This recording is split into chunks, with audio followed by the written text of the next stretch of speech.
I supported my entire family for 6 years. But when a blaze destroyed everything and I was homeless, I carried my whole family financially for 6 years.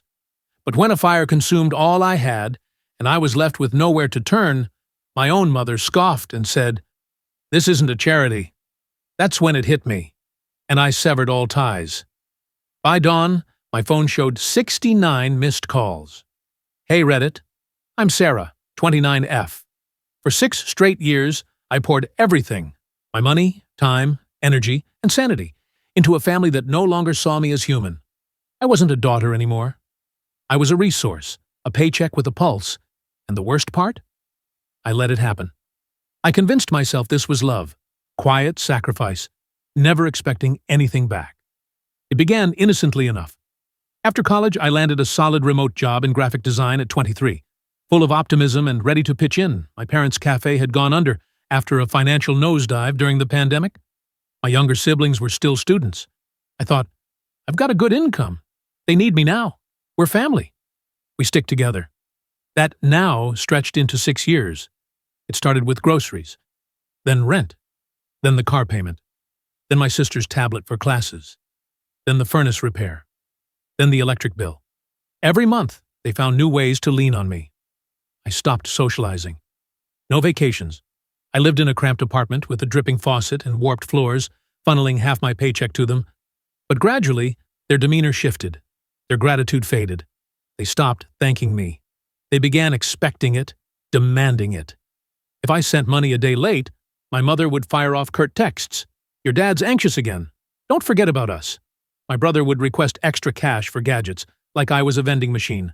My father only called during a financial emergency, which was constant. Yet I kept giving, because guilt is a powerful trap. I told myself they raised me, they struggled, they must need me. In reality, they weren't struggling anymore. They'd stopped trying because I'd taken over. My mom hadn't worked in years. My dad picked up odd jobs but never stuck with them. They grew complacent, lounging while I quietly sank. Then, 3 months ago, the fire struck. I was on a 2-day work trip when the unit above mine ignited due to bad wiring. Flames ravaged the upper floors, including my apartment. I returned to find the building sealed off with caution tape, smoke still rising. My stomach churned. Everything. Gone. My computer. My external drives, my passport, my wardrobe, my furniture, my memories, my life turned to ashes in under 30 minutes. I stood on the sidewalk in the same clothes from my trip, clutching a phone with 12% battery, utterly broken. I didn't cry. I just stared, numb. Then I made my worst mistake. I called my mother. She picked up after 2 rings, her voice bright and booming as usual. I said, "Mom, there was a fire. I lost it all. I have nowhere to stay. I need to crash with you for a few days." Silence. Then she laughed. Actually laughed. "Sarah, really?" she said, almost chuckling. "This isn't a hostel. We're tight on space as it is. Your sister's using the spare room, and you're nearly 30. Shouldn't you figure out your own problems?" Figure out my own problems, as if I hadn't been solving theirs for 6 years. Her words echoed as I stood in the street. No concern. No. Are you okay? No. How can we help? Just dismissal. Like I was a burden. Like I wasn't her child. I didn't argue. I didn't weep. I didn't plead. I said nothing. I hung up. And in that instant, something broke inside me. Not in a fiery, furious way. No. I turned cold. Still, like all the warmth had been sucked out of me. I was done. That night, I used my last credit card funds to book a 3-day Airbnb on the city's outskirts. I sat on the floor of a stranger's apartment and made a life-altering choice. I'd vanish from their lives. No dramatic speech, no shouting match, just silence. The next morning, I got to work. I canceled every service I'd been covering. Streaming accounts, cut. Online shopping subscriptions, unlinked. Grocery deliveries, halted. The utilities I paid for, shut off. I contacted the bank, removed my name from the co-signed car loan. I sent one final payment, the last they'd ever get, and disabled auto transfers for good. I left the family chat. Over the next few days, I started rebuilding. I told my boss what happened, and they offered time and resources. Insurance began processing, slowly but steadily. I bought a used laptop, I worked from a shared office space. A generous co-worker lent me plates and bedding. It was quiet. Lonely, yes. But it was mine, and it felt calm. I owed no one anything. For once, I didn't wake up bracing for a new demand. For the first time in years, I exhaled. Days went by.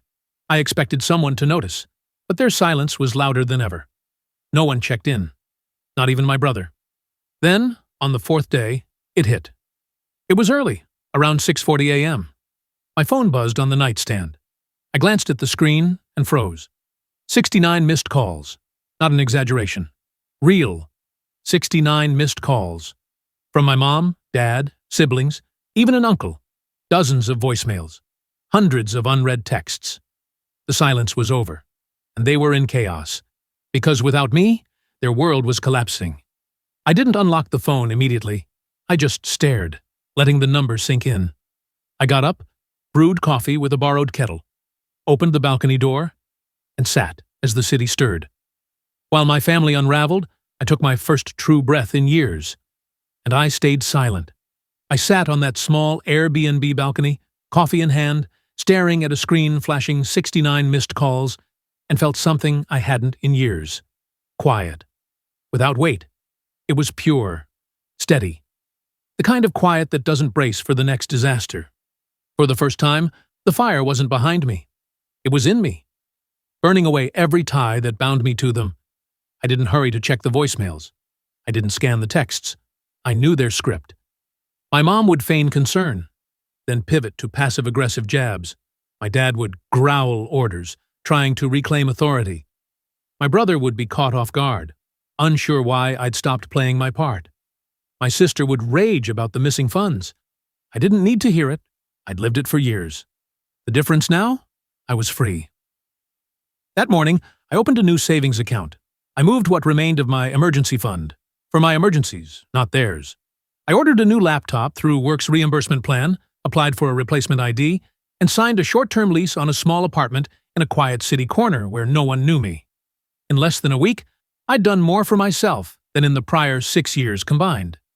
Meanwhile, the calls kept coming. I muted the family thread, disabled notifications, and deleted their contacts one by one, not out of malice, but for peace. I knew reading too much might pull me back. That's how guilt works, mimicking your voice, posing as obligation. For years, I'd apologized for not being enough while giving them everything. No more. Days later, a knock came at the Airbnb. Unexpected. My heart sank. I opened the door slowly, and there she was, my mother, in person.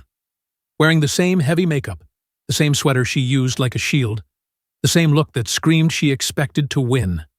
She glanced around, unimpressed by the place, then said flatly, "We need to discuss things. Not, how are you? Not, are you safe? Just, we need to discuss things."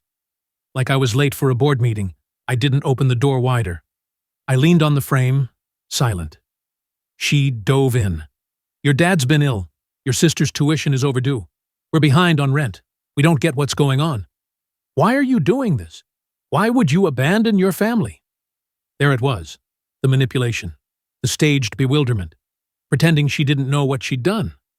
I laughed, softly, coldly. "You turned me away," I said. "The night I lost everything, you laughed. You said this wasn't a charity. You told me to sort it out." She blinked, like she'd forgotten. Or maybe she didn't think I'd remember. I went on, "So I sorted it out. I'm okay. I survived. And I'm not coming back." Her eyes narrowed. "You're overreacting. We relied on you. We depended on you. And I was never allowed to depend on you," I shot back. "Not once." A long silence followed.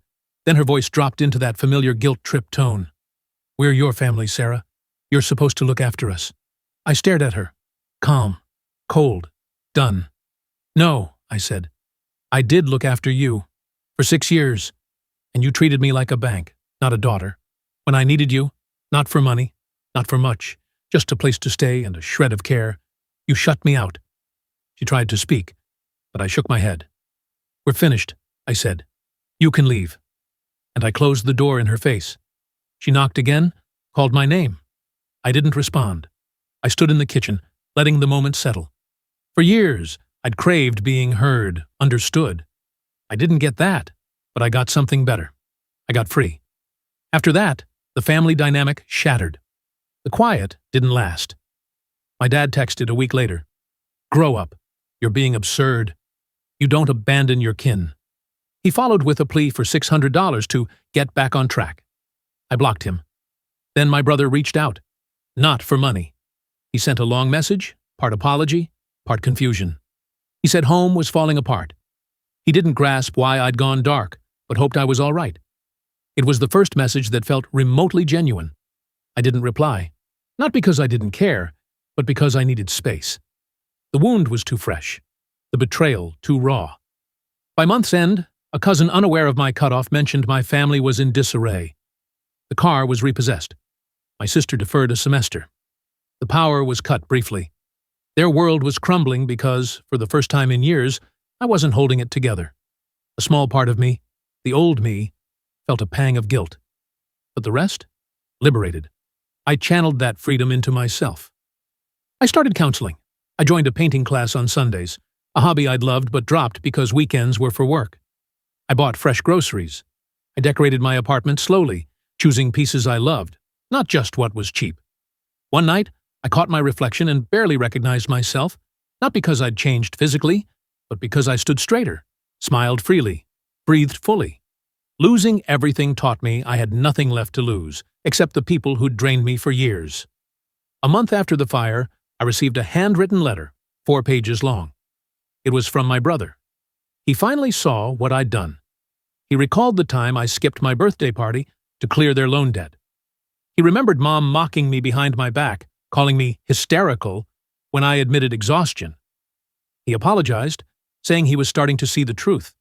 I cried reading it, not because it healed everything, but because someone finally saw I'd bled for them, that I wasn't irrational, that I wasn't selfish, that I'd been used. I didn't respond immediately. I still haven't. But I kept the letter in my bedside drawer, folded carefully, like something delicate. Because maybe not every bridge needs to burn entirely, but the ones I left behind, they stay behind. Now, I wake not to 69 missed calls, but to sunlight filtering through curtains I chose, to a peaceful home, free of chaos, to mornings that are mine. I was never the selfish one. I was just the first to stop being exploited.